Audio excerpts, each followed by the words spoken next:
Hace unos días el volcán Popocatépetl tuvo 24 exhalaciones leves. Aunque el semáforo de alerta volcánica ha bajado su nivel a amarillo fase 2, lo cierto es que el Popocatépetl ha registrado actividad frecuente desde el pasado mes de mayo. Como fuerza viva de la naturaleza, ha sido una presencia para los habitantes de la Ciudad de México, como lo ha sido también para los habitantes de otras ciudades y comunidades en torno a él. Ha inspirado a artistas y escritores como el Dr. Atl, Vicente Rojo, Malcolm Lowry, incluso Julio Verne en una de sus primeras novelas. Pero ¿qué tanto sabemos de Don Goyo, como lo llaman cariñosamente los habitantes cercanos a él? ¿Estamos preparados para una actividad volcánica mayor?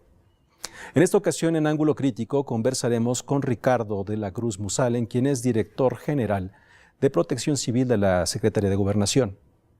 Enrique Guevara Ortiz, director del Centro Nacional para la Prevención del Desastre, y Servando de la Cruz Reina, del Instituto de Geofísica de la UNAM, quienes junto a otros especialistas reflexionarán sobre lo que es vivir bajo el volcán.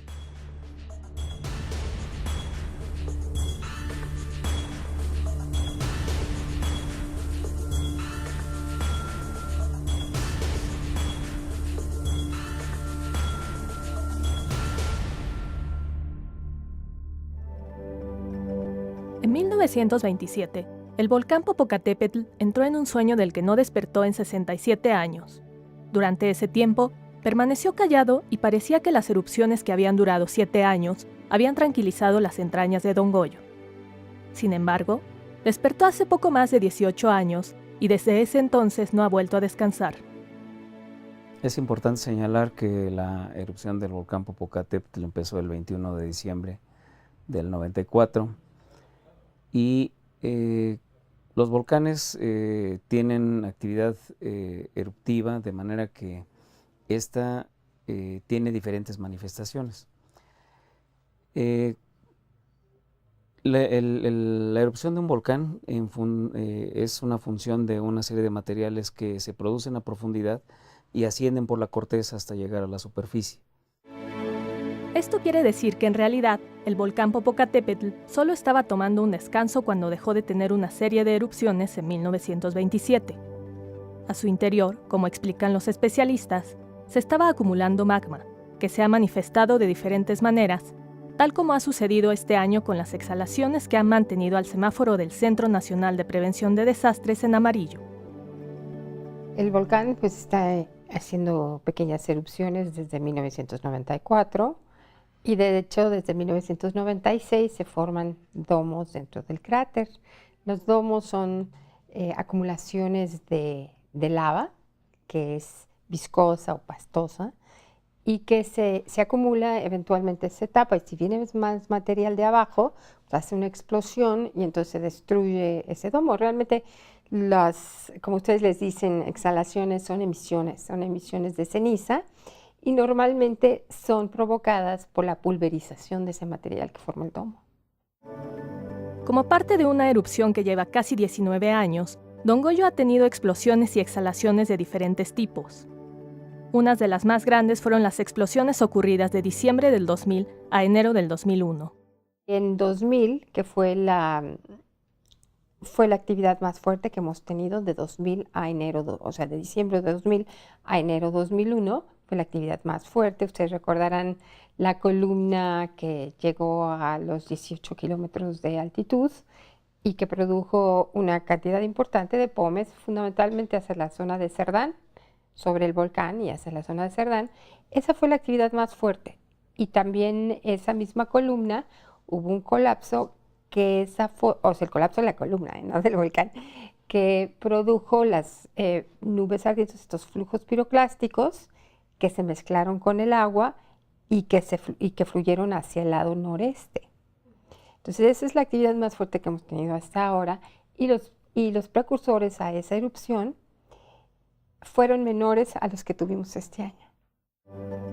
Con base en los datos obtenidos en un proceso continuo de monitoreo, los especialistas han comenzado a elaborar un pronóstico de lo que pudiera suceder a corto plazo con el volcán. Dadas las señales que ha dado Don Goyo en los últimos meses, no se descarta la posibilidad de una explosión de grandes magnitudes. Lo que hemos discutido mucho en con base en los diferentes estudios, es que la mayor probabilidad es de que tengamos una explosión.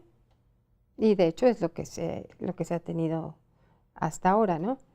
La preocupación mayor era de que en esta explosión pudiera ser un poco más grande que la de 2001 y que entonces se pudieran generar los flujos piroclásticos un poco mayores de los que se generaron en enero de 2001. Y en ese caso, bueno, hay poblaciones que están muy cercanas y sobre todo en las zonas de las barrancas aledañas al volcán son los caminos que toman estas nubes ardientes o flujos piroclásticos. Aquí lo que podemos ver es que si bien podemos pensar en función de estos parámetros que la probabilidad de que haya una gran explosión en el Popocatépetl es mínima, no podemos descartar que esto pudiese ocurrir. Entonces ahí lo que entra en juego es el observar de manera cercana al volcán y tratar de ver a través de las diferentes señales que produce el volcán, señales que nos permiten pensar que tenemos enfrente de nosotros el advenimiento de una gran explosión, que ese sería la virtud del monitoreo. El volcán Popocatépetl parece que le seguirá haciendo honor a su nombre, que en náhuatl significa montaña que humea.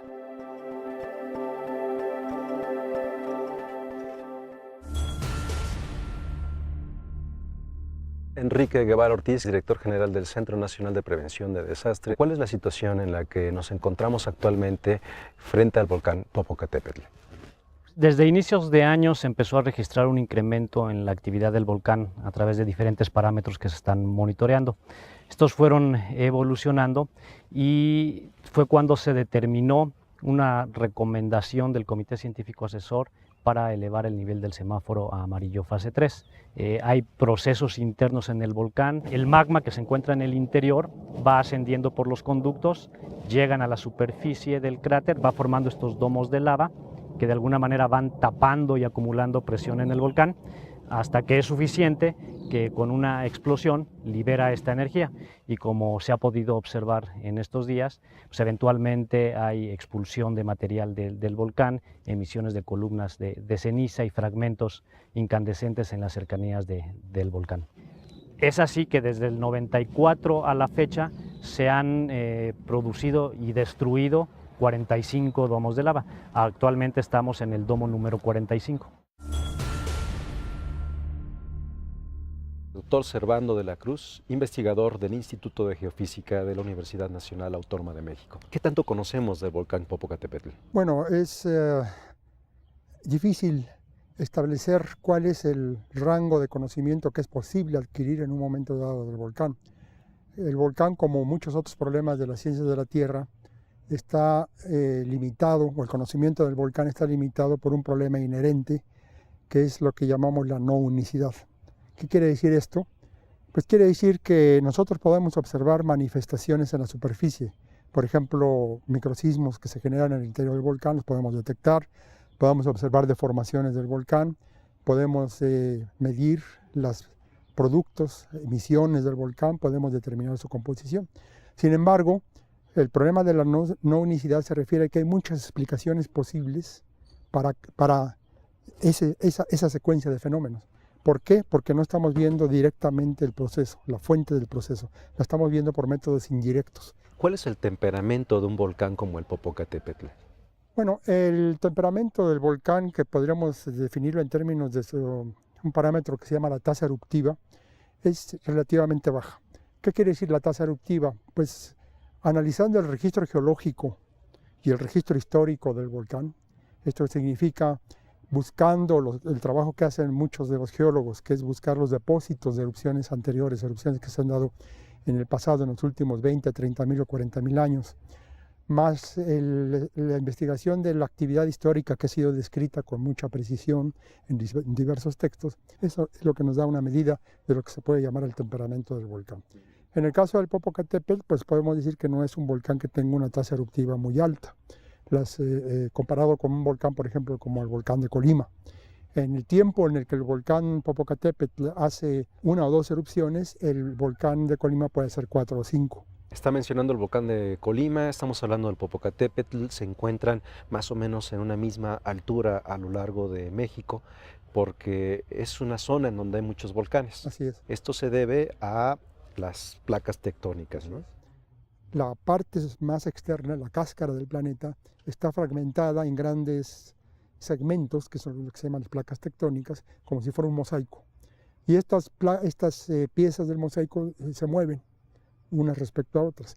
Cuando hay una colisión entre una placa oceánica y una placa continental, la placa oceánica por lo general es más densa, y lo que ocurre en ese punto de contacto de convergencia es que la placa oceánica se hunde debajo de la placa continental, y ese proceso de hundimiento, que técnicamente se llama subducción, produce cambios a profundidades del orden de 100 kilómetros. Estos cambios son de tal naturaleza que provoque la fusión de los materiales que se encuentran en esa profundidad. Y ese material fundido mezclado, al cambiar de fase, al volverse fluido por la fusión, asciende lentamente hacia la superficie, precisamente en la zona donde se demarcan los 100 kilómetros de profundidad. Y por eso es que las estructuras continentales también son lineales. Nos está hablando de esta subducción. En el caso del sur de México es la placa de Cocos, Así es. con la placa de Norteamérica, sobre la cual está este país. Así es, de hecho son varias placas. Hay otras placas más pequeñas que están al norte de la placa de Cocos, la placa Ribera también contribuye. Y estas placas, que son relativamente pequeñas comparadas con la placa atlántica o la placa pacífica, sin embargo, tienen velocidades de subducción relativamente altas. Digamos, el promedio global puede ser del orden de 2 a 3 centímetros por año. En estos casos puede ser un poquito más, 3, 4, 5 centímetros por año. Y esto, la actividad volcánica que en un momento dado generan, es proporcional a esa velocidad, no tanto al tamaño de la placa, sino a la velocidad a la que ocurre la subducción, y es por eso que tenemos una actividad volcánica en México y en todo Centroamérica relativamente alta comparado con otros sitios del mundo. Enrique, si leemos las crónicas de Hernán Cortés a los reyes de España cuando se acercó a la Ciudad de México y se encontró, a Mexico, Tenochtitlan, y se acercó al Popocatépetl, él ya narraba que había una columna inmensa, muy, muy alta, desde la boca del volcán. Esto quiere decir que es el comportamiento habitual del Popocatépetl. Así es, el volcán es un volcán activo que a través de su historia ha tenido, a través de estudios geológicos, analizando los depósitos que ha tenido el volcán, de erupciones pasadas, se ha reconstruido, digamos, esta historia del volcán y se ha determinado estadísticamente cuál es la frecuencia de las erupciones y cuál es el alcance que tienen estas erupciones. Entonces, digamos, actividad como la que estamos viviendo actualmente es una actividad relativamente baja. De estas se presentan en promedio 2 episodios eruptivos de este tipo cada 100 años. Hay, digamos, erupciones más grandes que se llaman erupciones plinianas, haciendo referencia a la erupción que tuvo justamente el volcán Vesubio en el año 79, que esas son, digamos, son más grandes, que tienen un poco más de alcance, y estadísticamente estas se presentan aproximadamente entre cada 1000 y 3000 años en el volcán Popocatépetl. En los últimos 15.000 años se han presentado 10 erupciones de este tipo plinianas. La última en el Popocatépetl ocurrió aproximadamente en el año 800 de nuestra era. Y erupciones, digamos, ya muy grandes, catastróficas. En el volcán Popocatépetl, en los últimos 40.000 años se han registrado 2 erupciones de este tipo. La última hace 23.000 años, cuando mencionaba, fue el inicio de la formación del edificio actual del volcán Popocatépetl. Ricardo de la Cruz Musalen, director general de Protección Civil de la Secretaría de Gobernación. Hace unos días se subió la fase de alerta amarilla a la fase 3, estamos en la 2, a la fase 3 y se acaba de regresar a la fase 2. Sí, claro. Este cambio de fase, ¿qué tipo de movimiento significa? Bueno, en el Centro Nacional de Prevención de Desastres hay un comité científico asesor que está conformado por diferentes especialistas en varias materias, vulcanólogos, sismólogos, y como de un acuerdo hicieron alguna recomendación que se le hicieron llegar al director general del CENAPRED y él a su vez la hizo llegar al coordinador y al secretario de Gobernación. Derivado de la actividad que se incrementó, se tomó la decisión para proteger a la ciudadanía de mover el semáforo a amarillo fase 3. Operativamente hablando, implica que se empiecen a habilitar refugios temporales en caso de que se necesitaran, que tengamos mucha movilidad por si hay necesidad de evacuar gente. ¿Qué es esto? Pues mandar vehículos. En muchos estados los propios concesionarios del transporte nos apoyan en ese aspecto. Pero quiero mencionarte que aún antes de subir el alertamiento, nosotros ya estábamos haciendo estos ejercicios operativos. ¿Con qué fin? Saber con las capacidades que contamos y que toda la gente tenga presente que esto es una realidad, que puede seguirse dando y entonces hay que hacer los ejercicios periódicamente. Nosotros llevamos a cabo reuniones tanto aquí en el Centro Nacional de Prevención de Desastres, pero también en campo. Hemos ido a algunos municipios y vamos haciendo reuniones itinerantes para que podamos ver todos de las diferentes dependencias cómo está el riesgo, cómo están los caminos y supervisemos todo lo que eventualmente se puede mejorar, se está haciendo. También quiero mencionarte que no solo con las dependencias del gobierno federal nos hemos coordinado. En el marco del Sistema Nacional de Protección Civil, Luis Felipe Puente, que es el coordinador nacional, también nos ha instruido a estar en permanente comunicación con los titulares de protección civil de los estados, de los 5 estados aquí que nos ocupan en el Popo. Ellos son una pieza fundamental en nuestra actuación, porque ellos tienen de cerca, ellos pueden percibir y tener mucha sensibilidad de lo que percibe la gente y también del comportamiento del volcán. Entonces la coordinación es una base fundamental para el sistema nacional. Ricardo, ¿usted cree que sabemos lo suficiente a propósito del volcán Popocatépetl? Me refiero como ciudadanía, si sabemos reaccionar ante los diferentes mensajes del volcán. Pues creo que a lo largo del tiempo, desde 94 que se registran la actividad, que ha habido incrementos, la gente se ha ido capacitando poco a poco. Mucho de ello, te lo repito, lo han hecho en los estados, la federación también ha sido parte, las diferentes dependencias del gobierno federal han puesto cada quien su parte y eso es fundamental. Si me dices si sabemos lo suficiente del volcán, científicamente hablando siempre vamos a poder innovar y siempre existen mejores condiciones o mejores elementos para determinarlo. Sin embargo, hoy todos los que están a nuestro alcance se están usando para conocer los riesgos. Y siempre la campaña es permanente para hacer conciencia en la gente. Entonces, ahí pues creo que nunca va a ser una labor terminada. Siempre vamos a tener que seguir haciéndolo, venir con las nuevas generaciones y que desde niños aprendan a vivir así. Todos los volcanes activos del mundo comparten una característica: son impredecibles. Un volcán que ha permanecido quieto durante décadas puede hacer erupción sin anticiparlo. Sin embargo, dentro de él comienzan a presentarse cambios que pueden ser monitoreados y prevenir que se presenten daños en la población. En México, el Centro Nacional de Prevención de Desastres es el encargado de revisar de cerca la actividad de los volcanes desde 1988, incluyendo al Popocatépetl. El volcán se está monitoreando las 24 horas del día, los 365 días del año. Todo el tiempo se está monitoreando. Se tienen varios tipos de aparatos, se tienen sismógrafos, se tienen inclinómetros en varias estaciones alrededor, se tienen geófonos, se tienen cámaras que están filmando todo el tiempo al volcán. Toda esa información, son más de 60 señales distintas, se recibe aquí en el CENAPRED, en donde se puede estar analizando en tiempo real para poder determinar cuál es en cada instante el nivel de actividad del volcán. Lo que pasa es que, como les digo mucho, los volcanes no tienen palabra de honor. Lo que podemos ver es, dependiendo de los diferentes equipos, las diferentes técnicas de monitoreo, pues nos van diciendo, igual que con los médicos, ¿no? Cuando hacen un análisis hacen un análisis clínico, una radiografía, pues lo mismo ocurre en el volcán.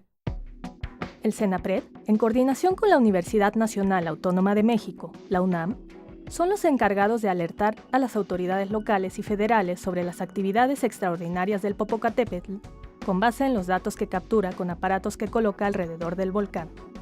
Ambas instituciones monitorean elementos como sismos que se presentan en las cercanías del volcán, cambios en los componentes químicos de los manantiales y variaciones en las cenizas. Esos datos llegan aquí se procesan, aquí se analizan, y cuando se aprecia que hay un incremento importante en la actividad, todos los datos se convoca al Comité Científico Asesor. El Comité Científico Asesor los analiza, hace un diagnóstico, y a partir de ese diagnóstico y del pronóstico de la actividad que se pudiera hacer, eso ya se le informa a las autoridades de protección civil, que son las que toman las decisiones. Con base en la información generada por el CENAPRED, la Secretaría de Gobernación, a través de la Dirección General de Protección Civil, actualiza el semáforo que informa a la población sobre la actividad extraordinaria del volcán. A grandes rasgos, los colores del semáforo significan verde, normal, amarillo, alerta y rojo, alarma. Por la cercanía con grandes ciudades de entidades del centro del país, como el Distrito Federal, Puebla, Tlaxcala y distintos municipios del Estado de México y Morelos, el volcán Popocatépetl es considerado como uno de los más peligrosos del mundo. Por un lado, las personas que pudieran ser afectadas directamente por los productos de una erupción violenta, que son las poblaciones que están alrededor. Los 3 pueblos que están más cerca del volcán, en total son alrededor de 20,000 personas. Si incluimos a todas las poblaciones que están dentro del área de riesgo fuerte, son alrededor de 70,000 personas. Ahora, hay que tomar en cuenta que el volcán también puede afectar, por ejemplo, a la Ciudad de México con la caída de cenizas. Y alrededor del volcán, en un radio de 100 kilómetros, vivimos cerca de 20 millones de personas.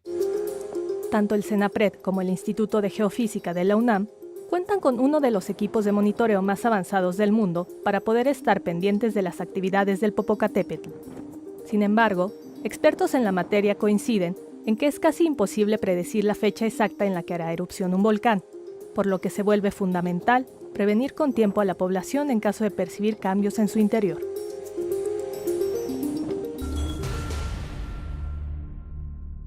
Enrique, aquí en el CENAPRED tienen 20 años de registro de actividad sísmica y de actividad volcánica del Popocatépetl.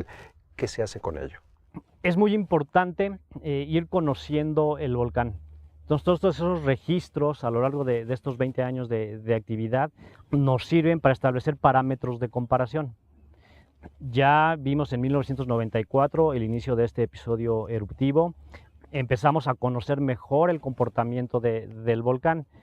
Previamente, en el episodio eruptivo anterior, de 1919 a 1927, no se tenía instalado ningún equipo, ningún instrumento. Únicamente eran descripciones visuales que se hacían. Por ejemplo, el doctor Atl fue uno de los que mejores descripciones hicieron, y dibujos y fotografías del volcán, pero no se conocía, digamos, los procesos internos. Entonces, a partir de 1994, digamos, donde empieza a incrementar su actividad y se complementa el sistema de monitoreo, es que se va conociendo mejor el volcán, y eso nos permite ir estableciendo parámetros de comparación. La actividad que estamos viendo ahorita en el volcán, a través de los sismómetros, los equipos de deformación y demás parámetros, los especialistas van comparando esta actividad con episodios previos que hemos tenido, ¿no? Para tener, digamos, un parámetro de comparación que nos permita, digamos, establecer esas diferencias. Si vemos que hay mayor sismicidad que la que hubo en años pasados, pues bueno, ya tenemos ahí un parámetro de comparación. Entonces es muy importante mantener estas bases de datos y seguirlas actualizando día a día. Sin embargo, el comportamiento de un volcán, aunque se puede tener estos registros, puede de un día para otro ser distinto. Quiero decir, lo que ha ocurrido el pasado mes de mayo puede repetirse e incluso activar la alarma en la zona cercana al volcán, ¿no? A diferencia de otros fenómenos, por ejemplo, como un sismo, se sabe en las zonas donde puede ocurrir, pero no se sabe cuándo va a ocurrir. El fenómeno volcánico sí va dando avisos previos a una gran erupción, ¿no? Entonces, eso es el objetivo del sistema de monitoreo. Ir detectando, estos se llaman precursores, eventos que nos van dando aviso de que viene un incremento en la actividad. Entonces, en el caso de una gran erupción, el volcán va a ir dando avisos que nos van a permitir, en caso dado, pues tomar las acciones precautorias. Servando, ¿de qué manera se planean estrategias ante una posible erupción del volcán?